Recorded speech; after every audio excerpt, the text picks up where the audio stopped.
Vasu talks ప్రేక్షకులకు నమస్సుమాంజలి. మీ అందరికీ ఒక శుభవార్త. ఏంటో అనుకుంటున్నారా? మన హిందువులకి ఈ మధ్యన బాగా ధైర్యం వచ్చింది. ఇది చాలా సంతోషించదగినటువంటి విషయం.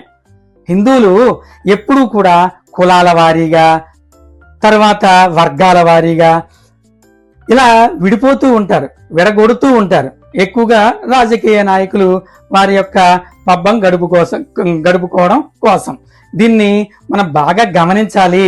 ఇలా గమనిస్తే మనం ఒకే మాట మీద ఉంటే గనక ప్రభుత్వాలేంటి, ప్రపంచమే దిగి వచ్చి మనకి పాదాక్రాంతం అవుతుంది.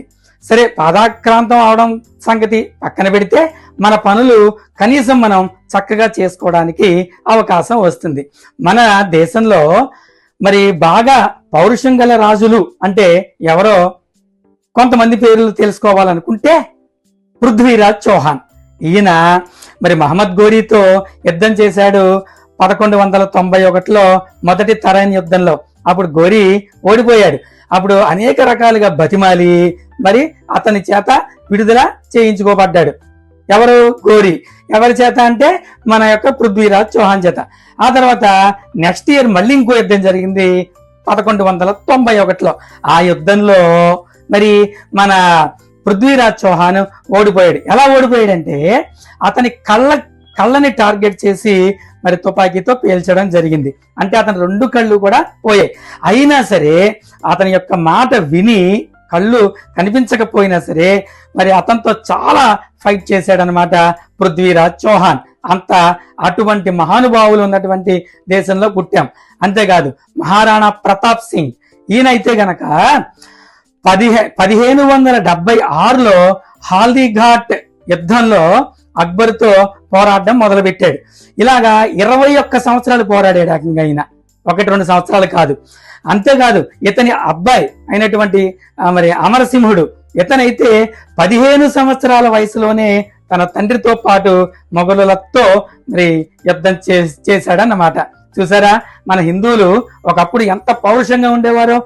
ఈ పౌరుషం అంతా ఎక్కడికి వెళ్ళింది? మన వాళ్ళకి ఇంట్లో భార్య మీద, పిల్లల మీద చూపిస్తున్నారు. పక్కవాడు చక్కగా పక్కవాడు ఏదో తప్పు చెప్తున్నాడు, ఇది తప్పు అనేటువంటి ధైర్యం కూడా మన వాళ్ళు చేయడం లేదు. అలా చేస్తే ఏమవుతుంది? ఇప్పుడు నేను కొన్ని ఉదాహరణలు మీకు చెప్పబోతున్నాను. సరే, నా ఈ కంటెంట్ గనక మీకు నచ్చినట్లయితే సబ్స్క్రైబ్ చేయండి, లైక్ చేయండి, షేర్ చేసి కామెంట్ కూడా చేయండి. సరే, మనం తిరగబడితే ఏమవుతుంది?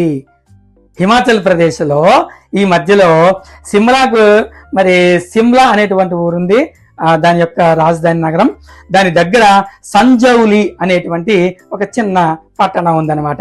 ఇక్కడ కొంతకాలం క్రితం ఒక పెద్ద భవనం వెలిసింది. 1 అంతస్తు కాదు, 2 అంతస్తులు కాదు, 3 కాదు, 5 అంతస్తుల భవనం వెలిసింది. అంతేకాదు దాని చుట్టూ బోల్డన్ని షాపులు వచ్చాయి, జనాలు మసలుతున్నారు. ఇదివరకు ఎప్పుడు కూడా వీళ్ళెవరు లేరు, ఇప్పుడే వచ్చారు. దీనిని మన వాళ్ళందరూ కూడా, చుట్టుపక్కల ఉన్నటువంటి ప్రాంతాలకు చెందినటువంటి వాళ్ళందరూ కూడా విమర్శిస్తూ, వ్యతిరేకిస్తూ బాగా పెద్ద ఒక ఉద్యమమే చేశారు. స్త్రీలు పాల్గొన్నారు, తర్వాత స్టూడెంట్స్ పాల్గొన్నారు, అలా చుట్టుపక్కల ఉన్నటువంటి ప్రతి ఒక్కళ్ళు పాల్గొన్నారు. అలా పాల్గొంటే, అలా ఉద్యమం చేస్తే చాలా కాలం జరిగింది. ప్రభుత్వం అణిచివేయడానికి ప్రయత్నం చేసింది. ఆ ప్రభుత్వంలో ఉన్నటువంటి కొంతమంది మంత్రులే మన ఉద్యమం చేసే వాళ్ళకి బాసటగా నిలిచి, అవును ఇది వరకు ఈ మసీదు కానీ ఈ భవనం కానీ ఏమీ లేవు, ఇక్కడ ఇప్పుడే వచ్చాయని ఉద్యమం చేసే వాళ్ళకి అండగా నిలబడడంతో చేసే పని లేక ప్రభుత్వం దిగి వచ్చింది. ఈ లోపల అంతకంటే గొప్ప ఏం జరిగిందంటే, ఆ యొక్క మసీదు, ఇందాక భవనం అని చెప్పుకున్నాం కదా, అది భవనం కాదు, అదొక మసీదు అనమాట. ఆ మసీదును ఎవరైతే కట్టారో ఆ యొక్క వాళ్ళందరూ వచ్చి ఒక అప్లికేషన్ పెట్టారు. ఏమని? మీకు గనక అక్రమంగా కట్టినట్టుగా గనక మీకు తోస్తే దీన్ని పడగొట్టేయండి.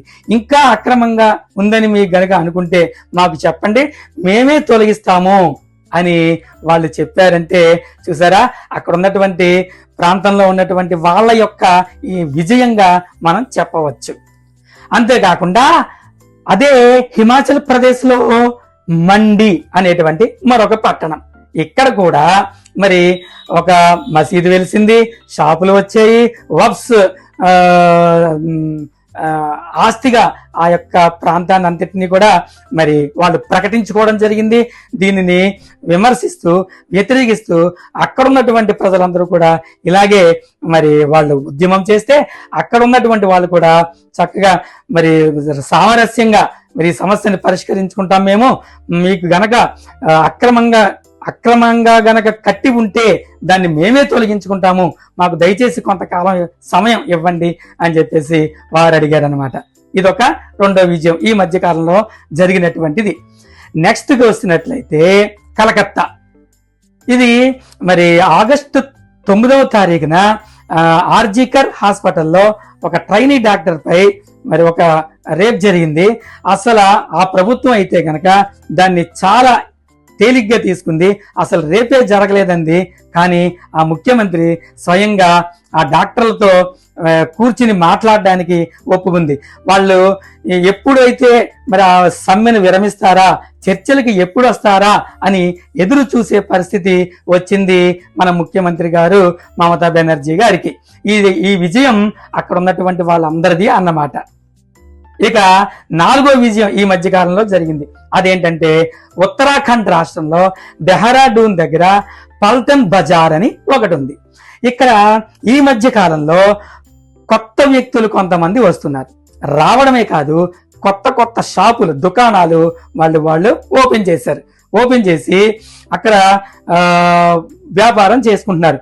ఆ ప్రదేశానికి ఎవరైనా ఆడపిల్లలు కనుక వచ్చినట్లయితే వాళ్ళని ఏడిపించడం మొదలు పెడుతున్నారు.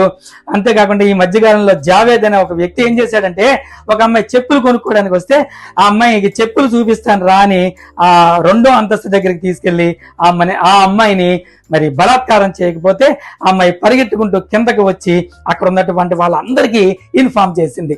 అయితే ఈ లోపల ఆ కొంతమంది ముఠా వచ్చారు కదా ఎక్కడెక్కడి నుంచో, వాళ్ళందరూ మైనార్టీ వాళ్ళు అనమాట.